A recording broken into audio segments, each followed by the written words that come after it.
And I invite you to this big conversation table as we analyze the top stories, ask the tough questions, and hold power to account. News that informs, analysis that empowers, debate that drives change. Korero, the big conversation. Every weekday at 7 p.m. only on Rapid TV. Meet the men and women shaping the future of Nigeria.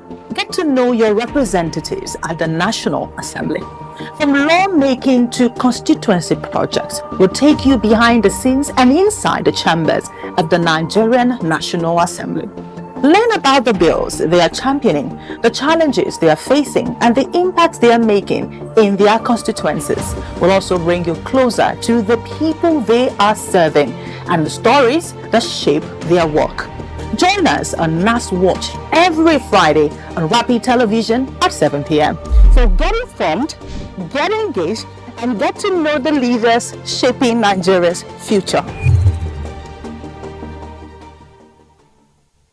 My name is Akio Sakido. Hey guys, this is Anto Lecky. My name is Leo Bliss. My name is Akava. I go by the name Baba D. And you're tuned into Rapid TV. I love Rapid TV. Shout out Rapid TV. Thank you, Rapid TV. Please keep watching Rapid TV. This is Rapid TV. Rapid TV. Keep watching. Keep it down. Leave it like that.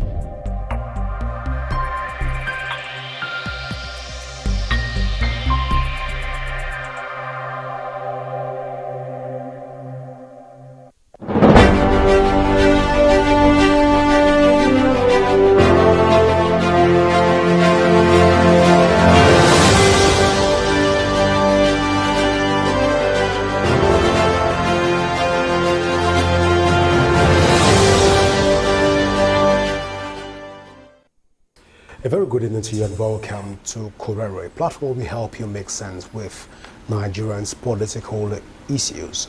My name is Godwin Sunday. Trust in elections and also trust in governance, two pillars of democracy, are increasingly tied to technology in Nigeria as at today. The debate over electronic transmission of results continues to rise, even raise key questions across board in the country. Is Nigerian infrastructure strong enough to support it? Can digital system truly enhance transparency, or are there legal and also logistical gaps that must first be addressed? Now, for many citizens, this is about more than speed. It is about credibility. Beyond elections, the broader conversation turns to digital governance.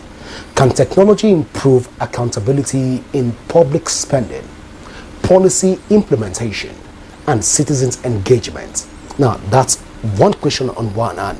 Or the other question on the other hand is, are we even digitalizing the systems without strengthening oversight? So tonight on Korero, we examine INEC and electronic transmission in Nigerian's system and expand the discussion to digital governance and transparency in driving accountability. Well, joining me tonight on this table are two gentlemen. Well, I have with me here in the studio right now Mr. Wilfred Ifoga, the Deputy Director, Information and Publicity, INEC, and Comrade Ipanachi Jacob, a convener coalition of civil societies for good governance. Well, we'll take a short break right now. When we return, we will dive into the conversation to find out what is and what should be even within the electoral space. Please stay with us as the conversation is just starting.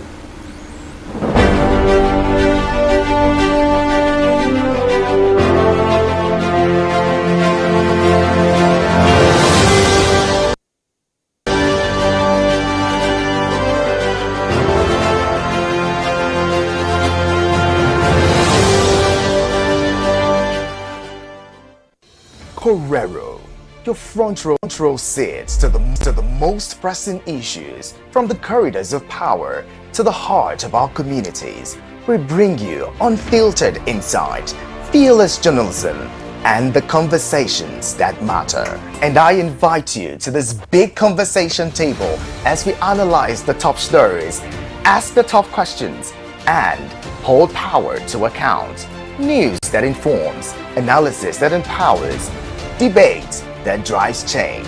Korero, the big conversation. Every weekday at 7 p.m. only on Rapid TV.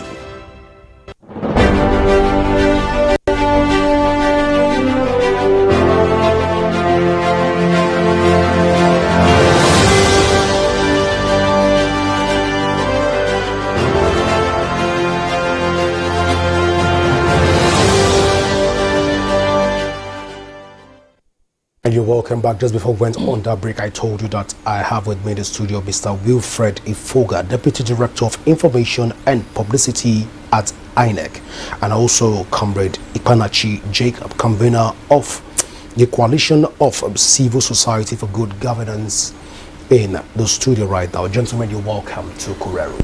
Thank you. Good evening, our viewers, and thanks for having me. Mr. Jacob Ikpanachi, you're welcome to Korero. Thank you for having me. Good evening.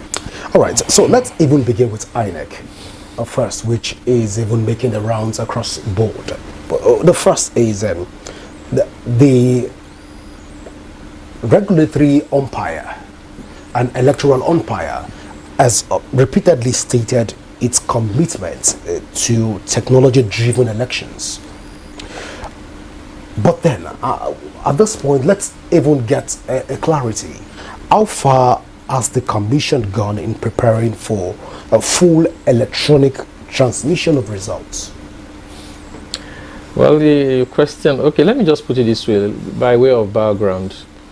The Independent National Electoral Commission is one organization, as an election management body, has actually, yes, embraced technology to ensure that its process, the activities we carry out as mandated by the Constitution of the Federal Republic of Nigeria, the Electoral Act, as well as the regulation of the Commission, we abide by it in order to ensure that our activities go smoothly.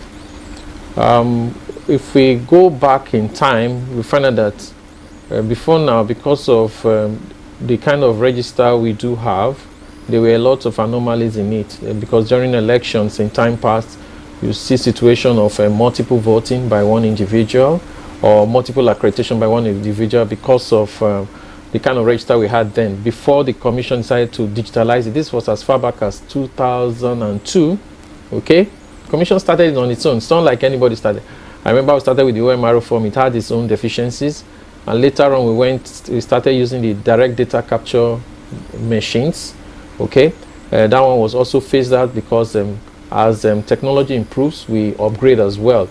And then we came up with the smart card reader because we now have the digital register. So in 2010, when Professor Jeka was the chairman, we now introduced the direct data capture machine, where every voter at that time were captured in the field. We introduced it, and we now had the register for the first time that we can build on. So we are no longer creating a particular period for registration. Then you used to have people coming out to register. So we did that. Then that one also had its deficiency because during the election, because we really want to, verify and authenticate that this person is a true registered voter, we had what we call the smart card reader, because then the voters' biometrics were taking the thumbprint, okay, to identify this voter. But something happened because of the process of registering. Some person's fingerprint couldn't be captured on election day, and situations whereby you find your name on the register, your photo is there, you even have the INEC card, but for the fact that the smart card reader couldn't read your fingerprint, you might not be able to vote. So then they now introduced what we call the incident forms in order to cater for such issues or challenges, so that because we want everyone to be included. After all, we preach about inclusivity. Everyone should be part of the system. So, but then people now abuse that privilege of the incident form, where people will outrightly say the smart card reader is not working. They will just start using the incident form, still going back to square one. And thereafter, the commissions looked at all this, and an improvement came. That was how the bimodal voter accreditation system, otherwise known as the BVAS, was developed. You see, that device was something that came from the commission, because I heard recently where someone, a public figure, was discrediting, no, it's only Nigeria, they use beavers, they've not heard anything like that. Oh yes, if something comes from Nigeria out of our ingenuity, it should be praised. What's the essence of the beavers? The beavers to ensure that as a registered voter, we capture your fingerprint, we take your photograph. Fine, there's a new technology where facial recognition is another way of recognizing. So now, facial recognition was now incorporated into the devices we are using. So the beavers has eliminated this double or multiple accreditation or double registration. This beavers is the same machine we use for registration, but during registration we call it the IVED, which is the INEC voter enrollment device. This beavers is the same machine too that we use during election day by the presiding officers to take a photograph of the polling unit result, which is now uploaded in some people call it transmit as well, to the IREV, that is the INEC result viewing portal. So that's what we have been doing, and ever since then the commission has been improving on the methods we use for election management, the result management, to ensure that things go out well. Fine, and like what is trending right now, there's a lot of hue and cry about real-time transmission of results. We'll come to that part. It's not like I'm delving into it. So we'll come to the real-time transmission of results. Exactly, but for now, let me just say this. Based on the network we have and everything, the commission that actually came up with this uploading of results on the IRF so that people can see it. Yes, the essence of it is that whatever happens at the polling unit, as the network allows, people can immediately see what has happened as far as it has been uploaded. So whether it is done immediately when the network favors or it drops later when the network doesn't favor, the commission is out there to use whatever it has at its disposal now to conduct the elections. Well, let me at this point even come to Mr. Jacob. Yes. Who is from the civil society angle. Yes.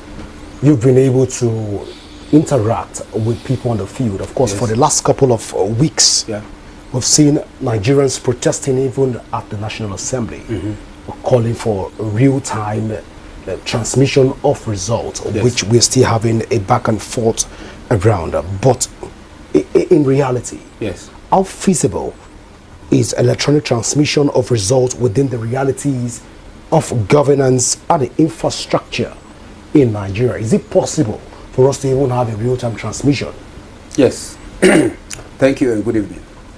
It is highly possible.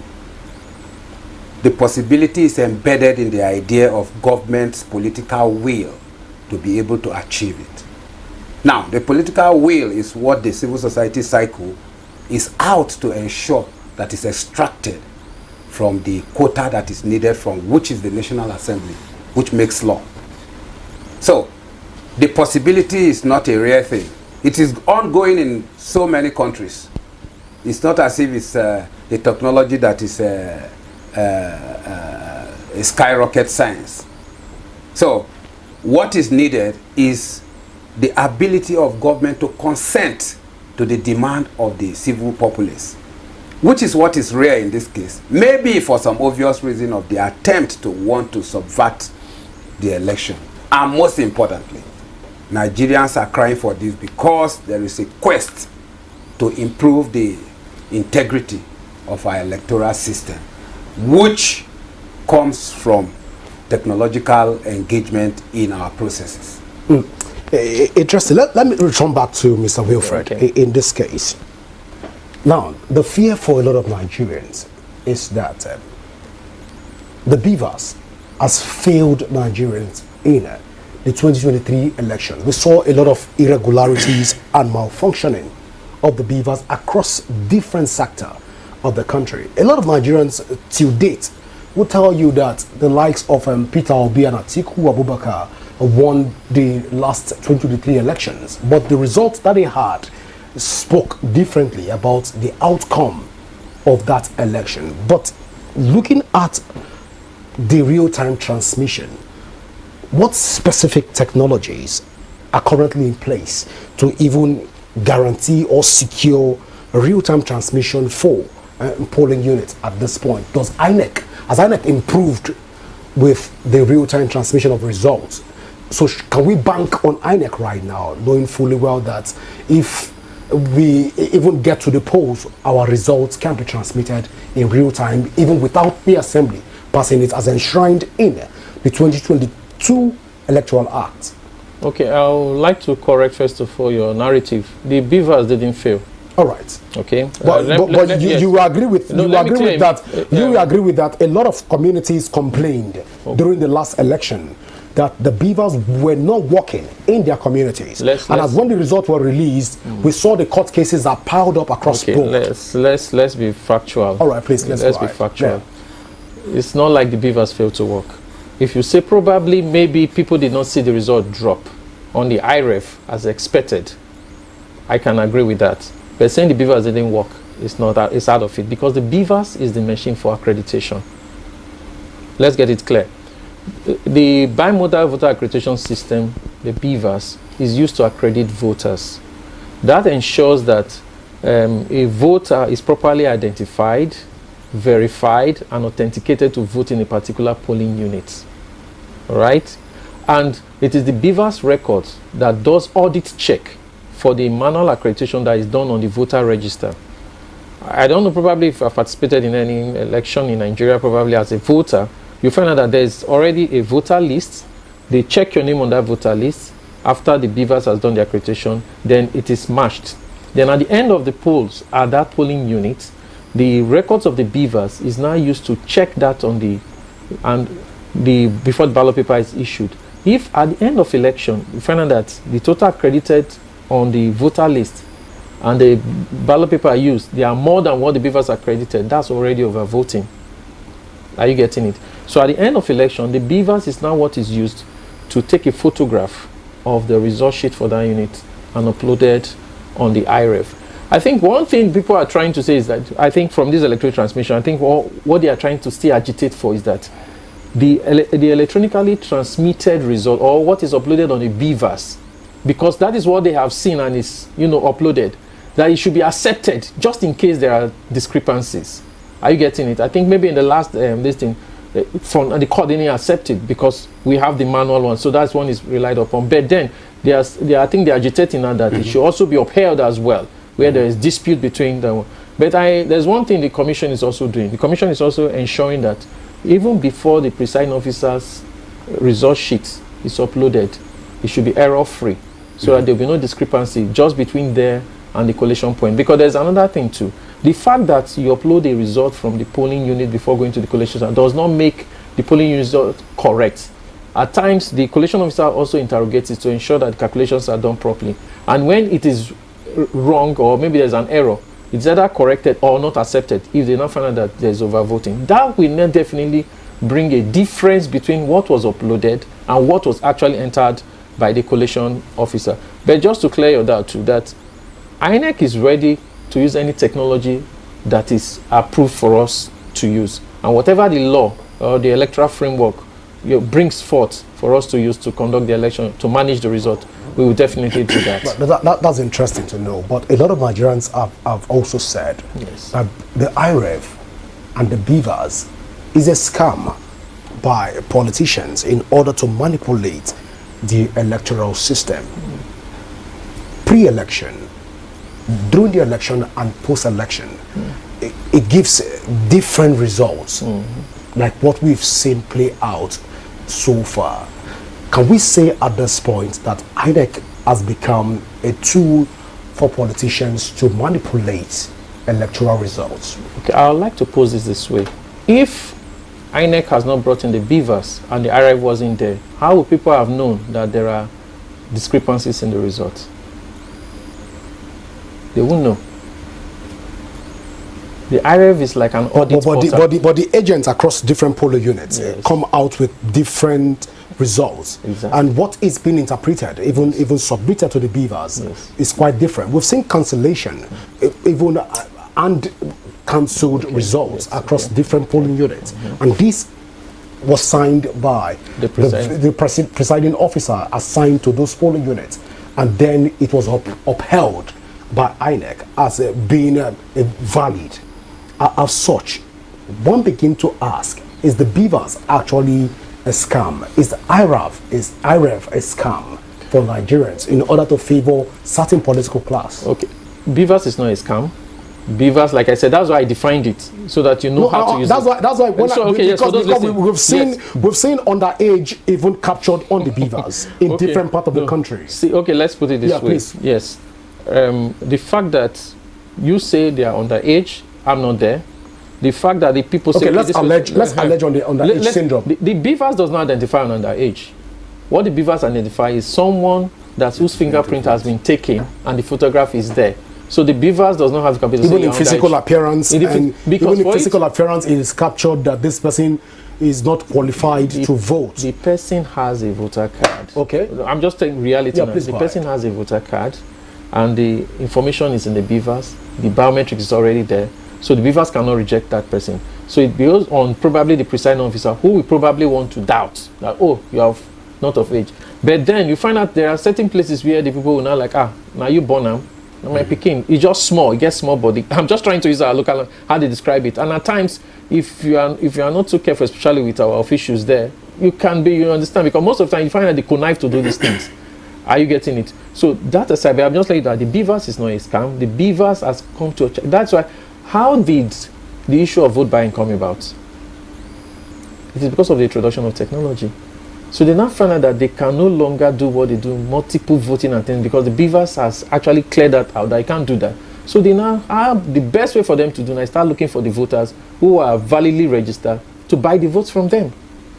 So the vote buying was one of the good signs that actually technology has actually cleared some of all these malpractice they do. Are you getting it? Now, the question is between the polling unit and the collation center. That's where people are recurring that. At times, what leaves the polling unit is not what is calculated, or things are changed or something like that. That's why we came up with the IREF, so that at least once the party agents are there, observers are there, even the media, they are there, immediately the result is calculated, the presiding officer signs, and the agents also co-sign this result. The presiding officer will take a photograph of that and upload it using the beavers. So it will be uploaded on there. The IRF is a portal for you because you never had the privilege of being in that polling unit. Maybe you were elsewhere. You can now see what happened in that particular polling unit. For the sake of the general election 2023, the issue of the challenge we had was for the presidential election. So probably, I think it was observed that somehow a pilot scheme was not actually run to test how the system can accept those searching to see what happened during the presidential election. Everybody was just interested in presidential election. Nobody talked about the House of Rep, the Senate. So there was this this thing. The technical this thing couldn't really handle it at that point. What they used, the glitch now came up. But the glitch was INEC's fault.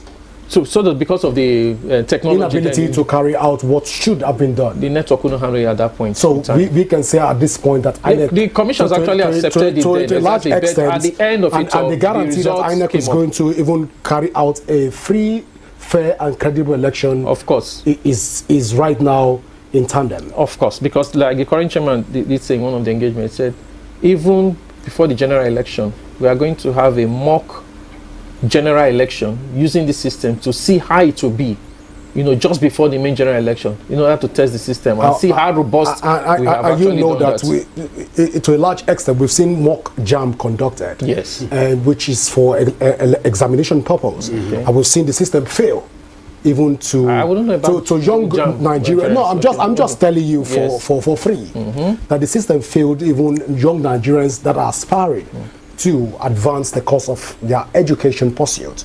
We've seen jam fail, but let's not overflog that issue. Let me even come back to Mr. Jacob. Mr. Jacob, at this point, you're coming from the civil society angle. Right? A lot of questions are begging for answers. First, Nigerians are questioning the realities of civil society organizations when it has to do with elections. Yes. That first, civil society organizations tend to base their tents around urban communities and not travel down to rural communities, and as such, we are having a lot of situations around the rural communities. But since you're coming from this angle, let's get you react to this. Civil society organizations, when it has to do with elections, can they be trusted to give Nigerians even the kind of orientation cognitive, affective, and evaluative orientations that Nigerians deserve when it has to do with orientation, or have civil society organizations, when it has to do with good governance, actually failed Nigeria in discharge of their primary mandate? Well, I think that is not totally true. I have observed elections for more than 3 to 4 elections. You are one person, but then taking this conversation to, let's take it down to Gombe. Yes. Let's take it down to even Cross River State. Yes. Let's take it down to far Ogun State. Yes. So if we want to look at Gombe State, we're looking at Biliri and Katingo. How far has electioneering processes been so far, which has approximately about 25 civil society organizations that tries to front good governance. Yes. We also have situations in Ogun State and Cross River State, taking it from Boki, taking it from Ogoja, taking it down to Ikom, taking it down to Akankpa, taking it down to various local governments in Cross River State. Can we authoritatively say at this table, on this table to Nigerians, that civil society organizations have failed Nigerians in discharging their primary mandate, which is to ever enlighten Nigerians when it has to do with electionary processes? Well, you see, if you come to civil society actions, first and foremost, you have to ask, what are their roles? Yes, their role most times within this context is either to help shape the processes, or to enlighten, or to educate the civil populace. So have they failed us? They have not. They have done their part. What are we talking about? It's the end product that makes us to ask the same questions you're asking. I take a case study from Kogi election, the one that brought in the current government. And we all are aware that the votes that did the magic was just from about 3 local governments out of, is it 19 local governments there, or 21 local governments thereabout. Now, while we cannot be everywhere, the places we are, the things you observe, most especially observers'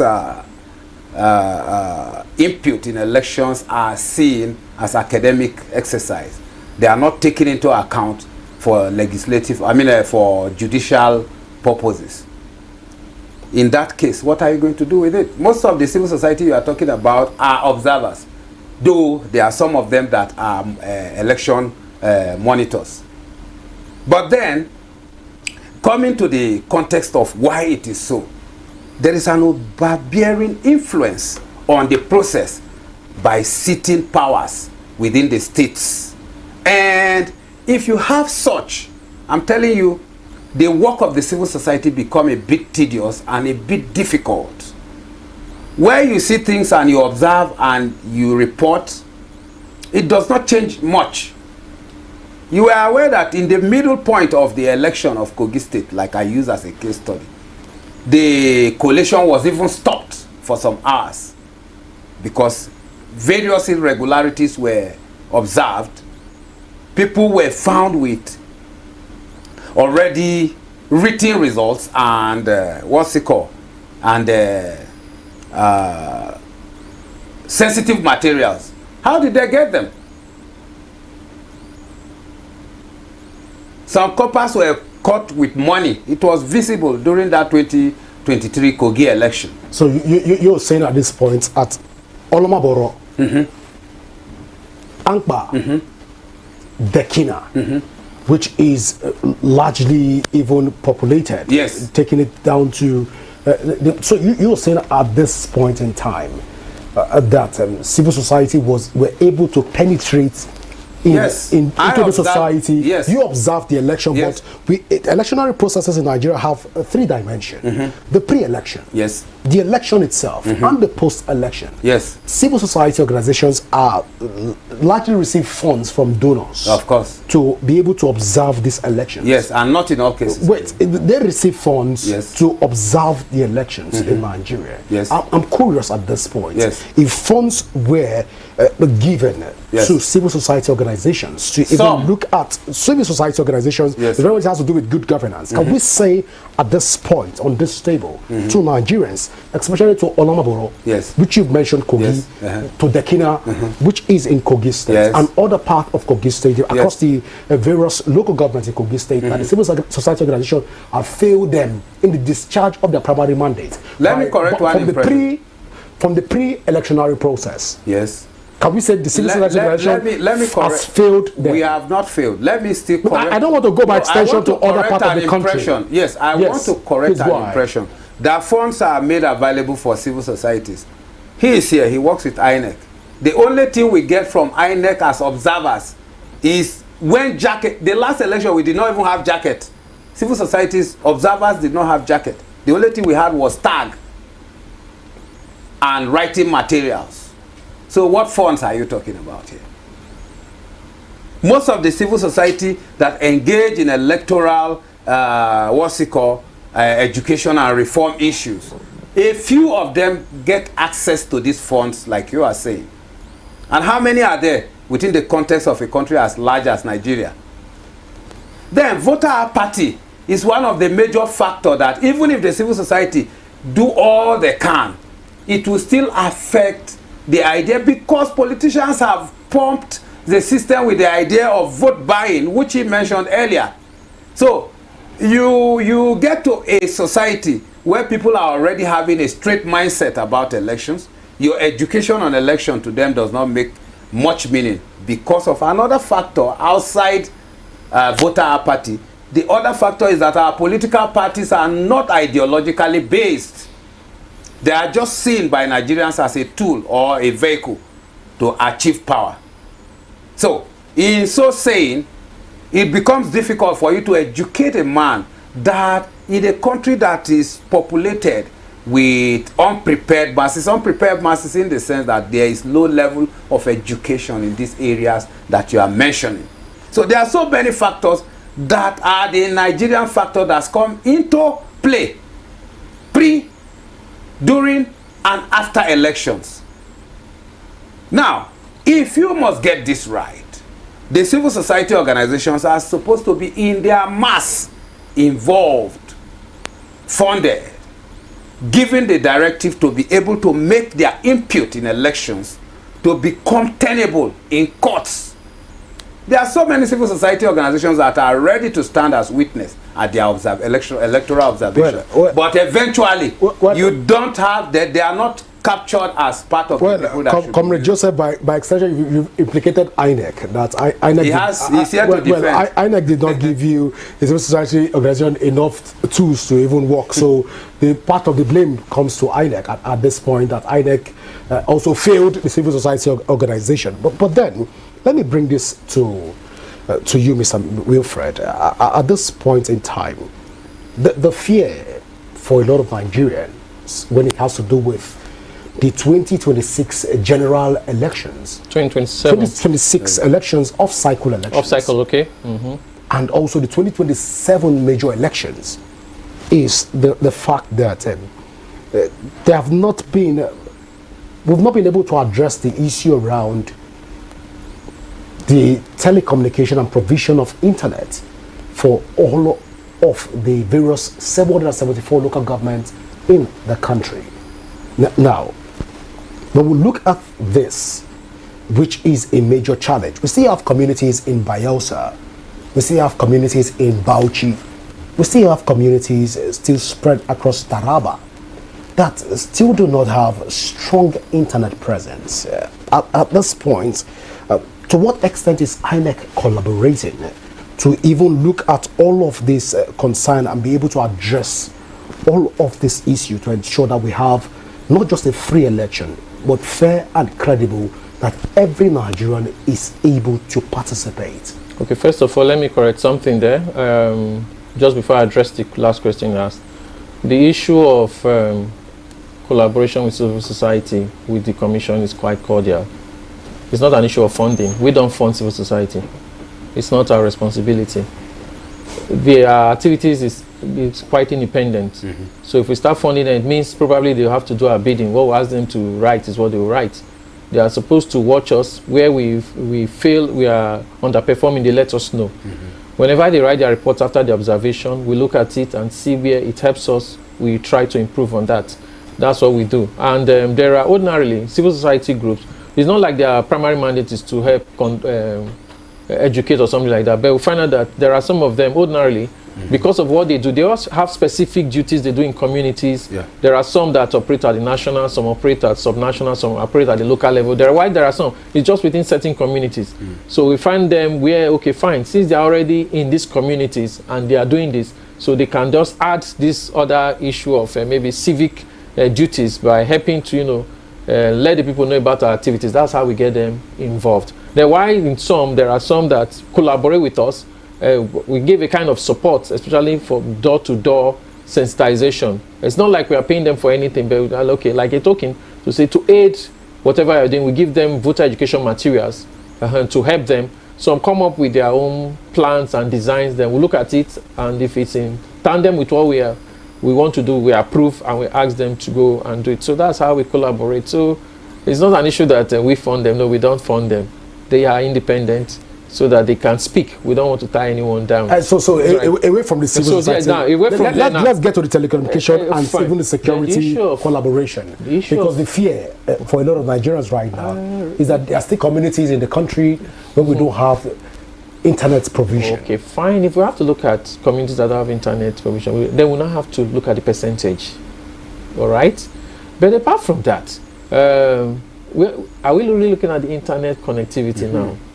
It's not. We are not even at the issue. There was a time, I think, a survey was done. I'm still trying to answer I'm trying to ask that question because a lot of the excuses that some members of the National Assembly have given, even for all of these reforms, electoral act, is that even in their communities there are no internet. So you are with the commission. Okay. So at this point, let's Nigerians even understand where we are in terms of your collaboration with the old telecommunication providers and the security agencies to ensure a seamless operation. How far is I? Okay, let me just give you a background. Even before these people started saying, the commission is aware not all areas are actually covered, but that didn't stop us from saying that all results generated during the election will be uploaded. The commission also created space, allowance for such situation, whereby for those that can be uploaded real time, immediately they are uploaded, let it be uploaded. Those that cannot be, they will still be uploaded, but immediately they come across as they are moving towards the collation system and get to that point, the result drops. So that is what the commission has been working with. So that's the collaboration we've had so far. We have been using it. But so far, yes, so good. I've just mentioned certain communities across the country. Yes. Where till date, and some senators and House of Rep members, National Assembly members, have cited some of their communities that doesn't even enjoy some of this privilege that some of us within the urban areas enjoy. But looking at this again, it's 4 years into the 2027 election and by extension 2026 off-cycle elections, and INEC is not collaborating or advancing its course with all of this, or I might be wrong, but then let me get you even react to this as INEC advance the course of collaboration with internet service providers. Well, I'll say you're wrong because let me get you correct. That's why you are here for us. Exactly, just to correct that impression. INEC has been involved in discussions with the NCC, okay, to ensure that so they've let us let the commission know where they have their coverage and everything. Like I said, there was an option out of it, just in case, like I said, for those who have the connectivity, it's uploaded and you get it real time. Those who don't have it, immediately you are leaving because virtually all collation centers we have connection to network. If not even at the collation center, even as they are leaving for the local government quotas, there's a connection there that will get them and these things will be uploaded. Then we've had, and also the other question we're talking about, that's not even the duty of INEC to actually carry out. It's a national thing. Let the country as a whole strengthen their communication. But the commission is in charge of elections. We are not in charge of communication. But you're in charge of elections. We are in charge of elections. So we are only adopting the communication in order to, because of what we are using, in order to upgrade. Are you getting it? To also protect the sanctity of the results. So that everybody will see that no one is tampering with it. So everybody will see that, okay, as it lives here, this thing, so everybody can track it. I think the issue of the tracking, that's where this one comes in now. So that's why I'm adopting it. But I know people mention in this country, there's no country at times that use absolute, one method in order to, collect their results. I think the only thing there is because of that trust where between this point and this point there's issue. But INEC didn't make it seem this way. INEC made it look like a perfect system that's been created to solve all electoral issues. But that's on one hand. But at this point, Nigerians watching us right now are curious. Based on the number of questions that we even have on our socials, are curious. Are we expecting a fully digital election cycle? From accreditation to result coalition in even the 2026 and 2027 election? Because again, the Abuja election is going to put INEC again on a litmus test to test some of the materials that INEC will say that they've advanced. Are we expecting a fully digital election come 2026 off-cycle election and 2027? When you say a full digital election, so what are we looking at? Well, election where the BVAS works. Elections where the IRF works perfectly without any infringement. Elections where collaboration has been made with different or perhaps a customized internet provider to be able to give us real-time results. Have INEC been able to advance to this course? Okay, let's put it this way. All right. I will not say INEC cannot advance more than the level the country is. It is what the country has to offer that INEC can use. Okay, let's get that clear. So Nigerians are doomed. You are the one saying it. Well, I'm just curious. I'm curious. Let me clear this. Election-wise, are we doomed? Let me clear this. You see, most of these things we are facing, probably we have to look back at our culture, how we view things. Don't forget that as INEC is trying to improve on the system, there are those who are trying to beat the system as well. There are those who don't want it to work. Are you getting it? The registration process has been fully digitalized, and that is how the BVAS came in to ensure that you cannot vote more than once, you cannot be accredited twice for a particular election or a particular unit to vote twice. You cannot do that any longer. Now, I think where the cry is now is the result management. All right? If probably as the result was uploaded and everyone saw it, probably because all this thing came because of the 2023 general presidential elections, not the other elections. Are you getting it? This whole thing, this whole discussion is surrounding the presidential election. And the commission has been able to identify what actually happened. So it is the result management. But now there's one process. For example, even in the collation, there's what we call e-collation, where even as the collation officer is trying to enter the figures manually, there's a system there what we call the collation support and result viewing system. As it's entering it is also being entered on a system to ensure the collation officer gets the calculation right. If there are errors, it will just bring it out. So the commission is also going to deploy such technology at the polling unit level as well. So the presiding officer will not make any mistake. So that even when the presiding officer is going to upload, it will not be different from what has been uploaded, whether you call it transmit this time around.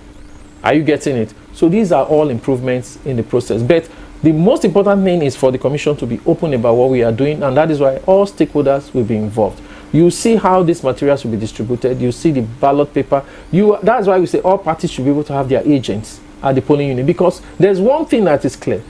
Whatever the presiding officer has signed and uploaded, you cannot change. Only through the courts that it can be reversed.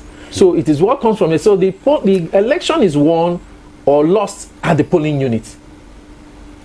Are you getting it? So all hands have to be on it. It's not an issue of coming to social media to say this, or say that. We all have to play our part to ensure, because for the commission, the best we can do in the process is about 40% of the entire system. The 60% comes from collaborators, vendors, secondary providers as well. Like you talk about the issue of the network. These are all secondary providers for the commission to be able to carry out their function. Even in the issue of logistics, providing vehicles, these are other persons that are not part of the commission, but during the election they become partners in order to ensure some of all these things. Then trying to guide the process to ensure that people do well, or observing. That's where the media comes in. That's where civil society comes in. That is where the election observers also comes in. That's where, then in terms of ensuring that everyone is safe, to create that atmosphere for peaceful election, security agencies comes in as well. So these are things we don't really have control over. But when they play their part and put the nation first, we find out that everything will work out and smoothly. Then, what about the ad hoc staff? We don't have that number of staff that will work as our personnel employ permanently with us. We have to recruit them. They are your brothers, your sisters, your friends, your younger ones, your children as well. We don't know their mindset about it. So we recruit them. All we owe them is that we train them, we let them know these are what you are going to do on election day. Then we send them out. They now represent the commission. But then whatever they now do, it now determines how their mindset is towards the importance of what they are trying to do out there. So for those listening, it's not after the exercise you start blaming INEC. It is the role you also play to ensure the system runs smoothly as well. Well, interested. A lot of Nigerians right now will say that, Mr. Wilfred, you're trying to exonerate INEC from all of this blame game. But it's fair. Of course, you are the spokesperson, you are the deputy spokesperson for the commission.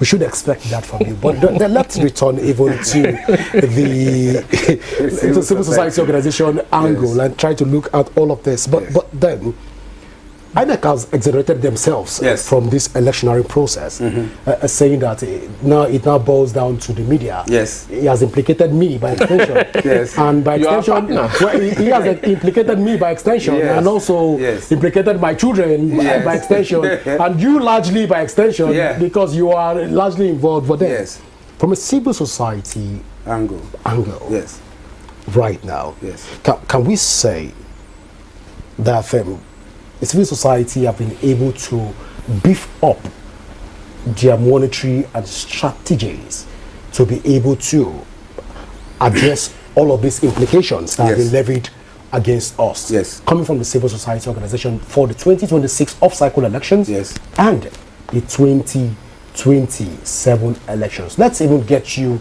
talk to us about the improvement from the civil society organizations. Okay. Well, thank you very much. You know, one good thing is that the discussion we're having now is centered around an activity that has been generated by the civil society. If there was no going to National Assembly by the civil society, we wouldn't be here talking today.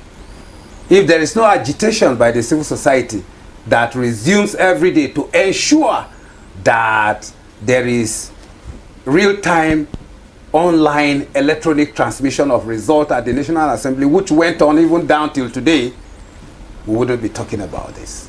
Now, one other factor that we do not care to look at when we discuss elections in Nigeria is the absolute, when I mean absolute, total independence of the Independent National Electoral Commission and our judiciary.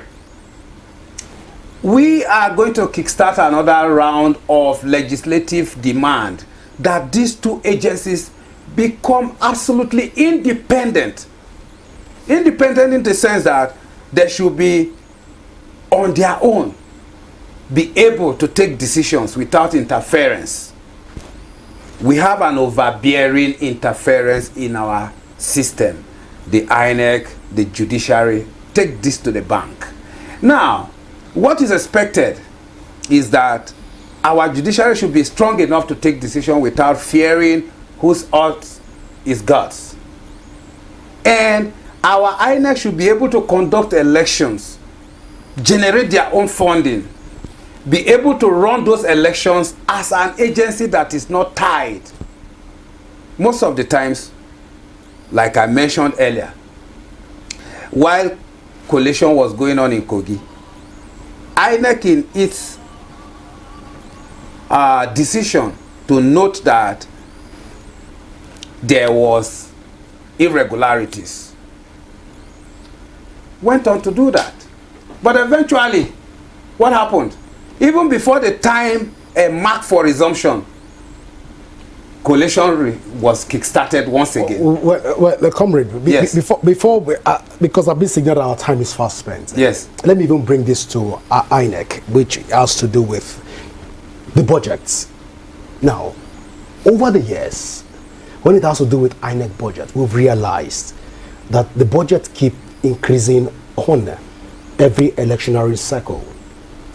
One would have wondered if INEC did not buy a laptop last year to conduct election, but then we're seeing about 800 plus billion naira earmarked for this year election. We want to quickly enlighten us why the increment in even the whole electioneering process when it has to do with the billions that we're experiencing right now? Or is INEC deliberately being wicked to Nigerians? INEC is not being deliberately wicked. I think as at 2023, before then, I think you should know the exchange rate, know some of the materials we used. Most of them are not actually produced here in the country. They are sourced out outside the country, okay? And so if you look at that, the ballot paper, the result sheets and things like that, then even for the technology upgrade and things like that, getting more, replacing those that are damaged and things like that. So these things are funds and somehow it's outside the country. Then apart from that, if you look at, most of our activities are largely logistically based. So trying to get most of these things, the fuel cost increase and everything, they are out there as well. Then you talk about the ad hoc personnel too. Of course, I think a special case has been made, and the welfare package for them has been touched as well. So that's also reflected in the budget.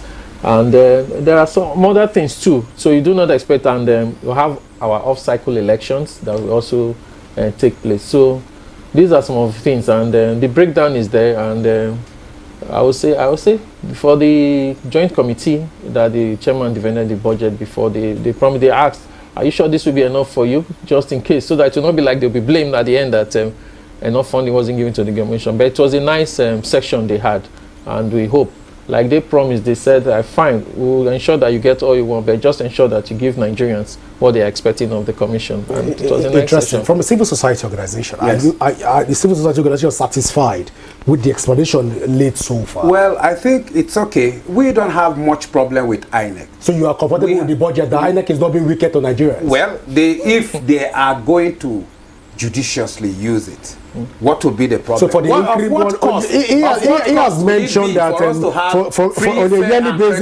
on a yearly basis, on every electoral cycle, we keep having an increment in all off. Well, with the factors he has adduced, a reasonable person should understand how much was $1 as at when the last budget was made. How much is $1 today? Well, let's hide under the dollar, even though Nigeria is not a dollarized economy. But let's hide under the dollar to help. The exchange rate. Let's hide under the dollarized economy to allow INEC and allow that to fly under INEC purview. But then we'll take this to be a conversation part one. Yes, exactly, because there's another thing like the civil societies. Yes. There were a lot of things, you people really, advocate for inclusivity. Yes. So there are a lot of things, and maybe change style of certain things. So the commission actually looked into those things, and because of that, they don't come with things that will improve the process and we throw it out. No, we looked at it. If it's worth it, the commission makes a case for it, and that means if we have to procure those things, we have to go about it. Anything that makes the process seamless and everyone participates without stress, the commission will adopt. Well, that's free information that went to the civil society organization. I think they will have to submit a voucher to civil society organization. They are for them to be able to do. Yes, they do. Happy City will definitely submit a voucher to the civil society. But gentlemen, I want to say thank you so much for finding out time to be on the show today. Thank you. Well, viewer, this is how far we can go tonight on Korero. Do not forget that you can leave a comment and join the conversation across all our social media handles currently showing on your screen. And you can also download the Rapid TV app from your Android and iOS devices to keep track of our broadcasts.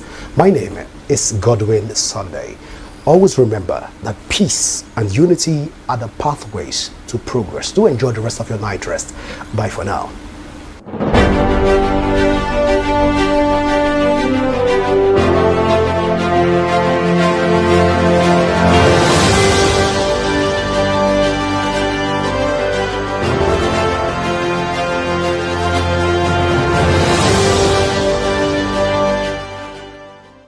This is Rapid Broadcasting Network, RBN. We connect people, power stories, and amplify voices. On Rapid TV, we're rooted in culture and your window to the stories that matter. From news to lifestyle, we inform, entertain, and uplift. Join Rapid TV on StarTimes Channel 176, Nigecomsat. On Rapid FM, we speak your language from the soulful airwaves of Umuahia to the vibrant culture of Port Harcourt and beyond. more than broadcasters. We're creators, amplifying that voice within with powerful content across TV, radio, and digital. Join us at rbnradiotv.com and all our social media handles. One network, one voice. Rapid Broadcasting Network, RBN. The sound of your city. Rooted in truth. Driven by impact. Nigeria's economy, the global markets, what does it all mean for you? From stock market insights to global financial news you need to know. From Wall Street to the Main Street and of course the marketplace. Get the answers you need every week on Business Lens with me, Faith Dafa Joseph, as I bring into focus the stories, strategies and shifts shaping our economy. No angle is missed as I talk about the business, the people, patterns and possibilities behind them. Welcome to the Business Lens. Rapid TV, rooted in truth, driven by impact. Meet the men and women shaping the future of Nigeria. Get to know your representatives at the National Assembly. From lawmaking to constituency projects, we'll take you behind the scenes and inside the chambers of the Nigerian National Assembly. Learn about the bills they are championing, the challenges they are facing, and the impacts they are making in their constituencies. We'll also bring you closer to the people they are serving and the stories that shape their work. Join us on NAS Watch every Friday on Rapid Television at 7 p.m. So get informed, get engaged, and get to know the leaders shaping Nigeria's future. My name is Akio Sakiodo. Hey guys, this is Anto Lecky. My name is Leo Bliss. My name is Akava. I go by the name Baba D. And you're tuned into Rapid TV. And I love Rapid TV. Shout out Rapid TV. Thank you, Rapid TV. Please keep watching Rapid TV. This is Rapid TV. Rapid. Rapid TV. Keep watching. Keep it meltdown. Leave it like that.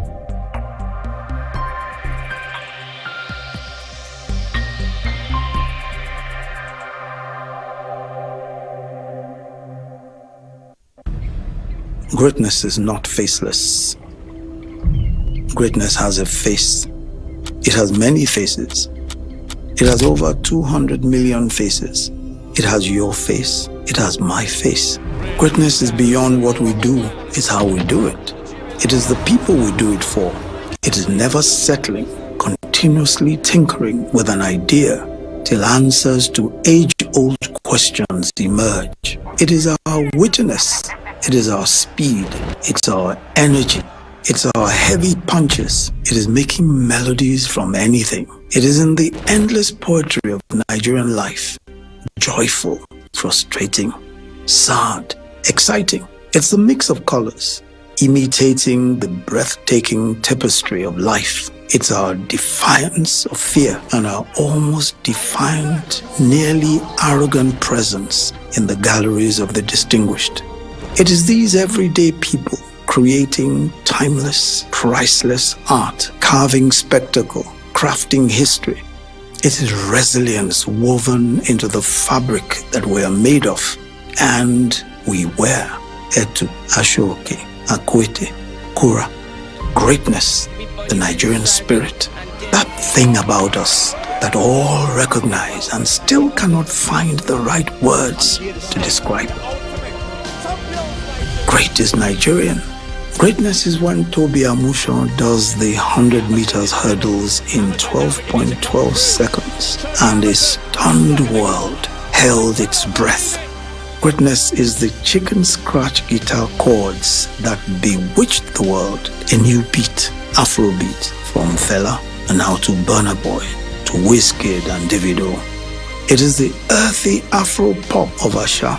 It's the compelling, beguiling Nigerian R&B of Tiwa and Temi, and the alternative sounds of Thames, Johnny Drill and Chike. Greatness is how our phenomenal artists are selling out arenas both home and abroad with tens of thousands of people showing up to experience the pulsations of this mysteriously sweet music. Greatness is Kunle Afolayan, Jadesola Oshiberu, Kemi Adetiba, Nazo Nuzo, hitting mind-boggling box office numbers, securing global film deals and rallying communities. Not so long